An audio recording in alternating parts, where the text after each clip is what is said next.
Hey, if you are considering to study overseas, Australia has definitely come across your radar because for most people overseas, United States, Canada, United Kingdom, Australia, and New Zealand are the top 5 choices for quality education and a potential place to stay and settle in afterwards. In this video, I'll quickly go through what is the real cost of studying in Australia specifically. That includes your tuition fees, your living expenses, your visa costs, and all of the other extra stuff that you might need to know if you're considering it as a place to study. But before I continue, let me discuss why Australia specifically. So let me give you a bit of a background. I've personally traveled to almost 50 countries. I lived in 5 different countries, including in Europe, Canada, 2 countries in Asia, and now in Australia. And I've been living in Australia for 6 years already. So a lot of people might be thinking, why would a Canadian guy need to go to Australia and go through all of the headache with visa, etc.? Well, first of all, it's the country that's one of the highest for disposable income, which means how much money you have left in your pocket after all of the expenses. It's got great weather and great lifestyle, so I highly recommend to you to consider Australia. Now let's jump into what are the actual costs. The first thing you need to know is what is the cost of the actual application. Now a student visa is called subclass 500. And typically at this moment, the application fee is $620 plus you need to pay for your own medical insurance. And if you're alone, it could run anywhere from $600 to $1,000 for the whole year. And usually you need to cover 1 semester of your fees for your school in advance, which I'll discuss in a second. There are also some other costs like your medical checkup, your police checkup, or your biometrics. Again, depending on the country, this may or may not be required, but you might need to consider an extra $200 approximately for all of these costs. Now let's discuss the tuition fees in different types of schools in Australia. The type of education that has the lowest fees is usually a college diploma or vocational course. If you want to be an electrician, a plumber, a mechanic, you want to be a cook or a chef or anything related to that, first of all, it's a great option. You usually only need to study for 2 years roughly. You can get a job as soon as you graduate, and it's very easy to get permanent residency afterwards as well. Now, the cost for a diploma or vocational course is usually from $6,000 to $12,000 Australian per year.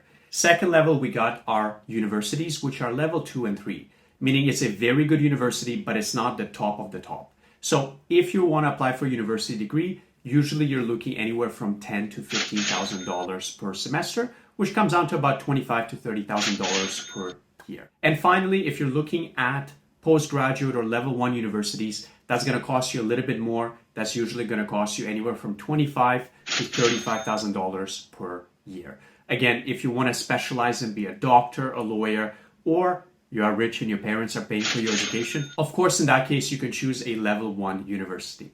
But most of you guys and girls watching this, you'd probably opt for a lower level university or for a diploma or college degree that's going to get you a job right away. Next, let's discuss what are the actual costs. So in terms of accommodations, it varies from living in different cities, sharing rooms with a lot of people or places with a lot of people, or having your own place to yourself. But if we talk about renting in Australia, in most places, you're going to pay between $100 to $150 per week if you are sharing a room, and you're going to pay $300 to $400 if you got a room to yourself or if you got your own place outside the city center somewhere. So if we talk about rent in general, you're looking anywhere from $600 to $1,200, $1,400 per month, depending on the city, depending on the location, but that's roughly the range. Next, of course, comes the groceries, the internet, and all that kind of stuff. So again, if you're somebody who's not eating out all the time, you watch your budget, you cook at home, you bring your lunch to work, usually you're looking to spend about $100 to $200 per week. So if we consider all of these costs combined, you can live very comfortably off for under $2,000 Australian per month. And finally, let's talk about the money that you're going to have coming in.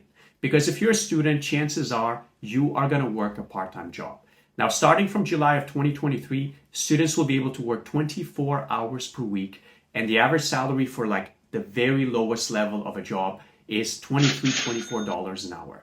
So given that you're probably going to work, you can earn as much as $2,200 to $2,500 per month. Let's assume that you're living in a normal place, in a flat with other people, and you're watching your budget. You can usually live on $1,500 or less per month.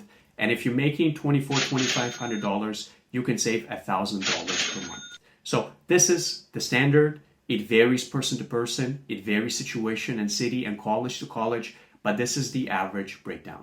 Now, before you go, one last thing. If you are considering studying in Australia and you want to find out what are your options, what is the best possible discount that you can get at different schools, what is your chance of getting a scholarship or getting your fees reduced, make sure to comment below, send us a message, and one of our team members will advise you absolutely free based on your experience and education. What are your options to study in Australia and what is not only the best but the most affordable pathway to your education or to a working visa or permanent residency long term. This is Alex from Dream English and Visa Consultancy. Make sure to comment below, send us a message, and like and share this video to make sure you stay up to date with the newest videos that we'll have releasing. Take care.